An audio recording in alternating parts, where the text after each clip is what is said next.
নদীর মাছ কার না ভালো লাগে। তো সকালবেলা ঘুমে থেকে উঠে চেয়ার পেতে আর কি উঠানে বসেছিলাম। এই ফাঁকে দেখলাম নদীর আর কি মাছ বিক্রি করার জন্য আসছে, তো এক পাতিল আর কি ভরে। তো আমাকে বলতেছে মাছ রাখবেন নাকি। উনি একজন আর কি মুরব্বী একজন মানুষ। তো মাঝে মধ্যে আর কি এই গ্রামে আর কি মাছ বিক্রি করার জন্য আসে। তো আমি যখন আর কি গ্রামের বাড়িতে আসি তখন আর কি উনি যতবারই মাছ আনবে, তো আমি ওনার কাছ থেকে মাছ কিনবই। তো আসসালামু আলাইকুম, সবাই কেমন আছেন? আশা করি ভালো আছেন। আমি আল্লাহর রহমতে অনেকটা ভালো আছি। তো মাছগুলি ছোট বড় আর কি মিলিয়ে আর কি মাছগুলি বিক্রি করতেছে। তো আমি আর কি বললাম যে আমার ঝোলের জন্য আর কি কিছুটা মাছ আর কি বেছে দেন, যেহেতু তার আগের দিন আর কি চচ্চড়ি রান্না করছি আমি। আর যেহেতু আমি একটু আর কি ঝোল পাগলি মানুষ, আমার আর কি ঝোল হলে আর কিচ্ছু লাগে না। ঝোল তরকারি সব থেকে আমার পছন্দের একটা খাবার।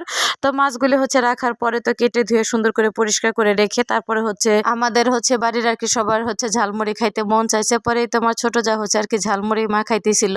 আমার কাছে মনে হয় যে সেই আর কি রমজানে হাতে মেখে আর কি ঘরোয়া যে ঝালমুড়িটা ওইটা আর কি খাওয়া হয়েছিল, এরপরে আর খাওয়াই হয় না। তো আজকে আর কি খাওয়া হইতেছে। আর এই চানাচুরটা কিন্তু অনেক আর কি মজা। চানাচুরের ভিতরে কিন্তু প্রচুর পরিমাণে বাদাম। আর রাজবাড়ি বা ফরিদপুর যাদের বাড়ি তারা একমাত্র এই চানাচুরটা চিনবেন। এই চানাচুরের নাম কিন্তু দিলবাহার চানাচুর। আর এই চানাচুরটা কিন্তু ঢাকায় পাওয়া যায় না। আর ঢাকার চানাচুর একদমই আমার পছন্দ না। এই চানাচুরটা খেতে কিন্তু অনেক অনেক মজা। যারা খাইছেন তারা তো অবশ্যই আর কি জানেন। যাই হোক, আর এখানে পেঁয়াজ, কাঁচামরিচ, তারপর সরিষার তেল, ধনেপাতা দিয়ে চানাচুরটা কিন্তু সুন্দরভাবে মেখে নিছে। তো মাখা কিন্তু হয়ে গেলে কিন্তু এখানে পরিমাণ মতন আর কি মুড়ি দিয়ে দিল। আর এতে সবাই মিলে আমরা খাইতেছিলাম। এখানে কিন্তু আমার দুইটা যাদের বাচ্চা, আমার বাচ্চা, তারপর আমার দেবর, আর মিলেমিশে সবাই মিলে কিন্তু একটা খাবার খাওয়ার কিন্তু মজাই কিন্তু আলাদা। আর যেহেতু আর আমি ভিডিও করতেছি, সবাই মিলে ক্যামেরার সামনে বারবার আর কি মুড়ি দেখাইতেছিল। আর এই তো খাওয়া দাওয়ার পরে কিন্তু রান্নাঘরে রান্না করতে চলে আসলাম। আর এই তো প্রথমে কিন্তু অর্ধেকটা মাছ আর কি আমি ভেজে নিয়েছি, তো বাকি অর্ধেকটা মাছ আর কি ভেজে নিলাম আমি। তো গ্রামের বাড়িতে আসার পরে যেদিন আসছে তারপরের দিন আর কি বাজার করেছে। পরে আর কাঁচা বাজার করেনি, শুধু পেঁয়াজ, মরিচ আর এবং আলু আর কি কেনা হয়েছে। তাছাড়া দেখা যেতেছে বাদ বাকি আর কি কাঁচা বাজার বাড়িতেই আছে। তো আজকে আর কি লাউ দিয়ে এই নদীর মাছগুলি রান্না করব। তো গাছের আর কি লাউ, তার সাথে নদীর মাছ, দুইটা মিলে কিন্তু অসাধারণ। আর গ্রামের বাড়িতে আসার পর দেখা যাইতেছে ভিডিও যতটুকু করি কিন্তু ভয়েস দিতে গেলে অনেকটা কষ্ট হয়ে যায়। কারণ চারপাশে হাঁস, মুরগি, গরু, ছাগল, তারপর পাখির কিচির মিচির ডাক দিয়ে সবকিছু মিলে মনে হতেছে যে একটা ভেবাসিকার মতন আর কি অবস্থা।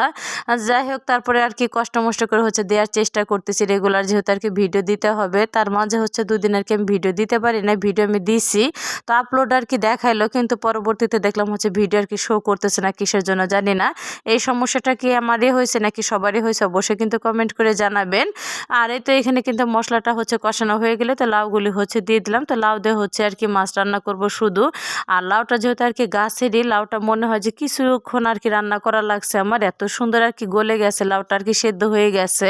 আর এই তো লাউটা সেদ্ধ হয়ে গেলে কিন্তু ভেজে রাখা মাছগুলি আমি দিয়ে দিলাম। আর এই তো মাছটা দেওয়া হয়ে গেলে তো ঝোলের জন্য পরিমাণ মতন আর কি পানি দিয়ে দিলাম। তো কিছুক্ষণ আর কি আমি রান্না করে নেবার। তরকারিটা খেতে কিন্তু মশলা দিলে অনেক অনেক মজা হয়েছে। আর দেশ গ্রামে সবকিছু পিওর খাবার খেতে এমনিতে ভালো লাগে। তো আজকের ভিডিওটা কার কাছে কেমন লাগলো অবশ্যই কিন্তু কমেন্ট করে জানাবেন। তো আজকের ভিডিওটা এখানে শেষ করছি। সবাই ভালো থাকেন।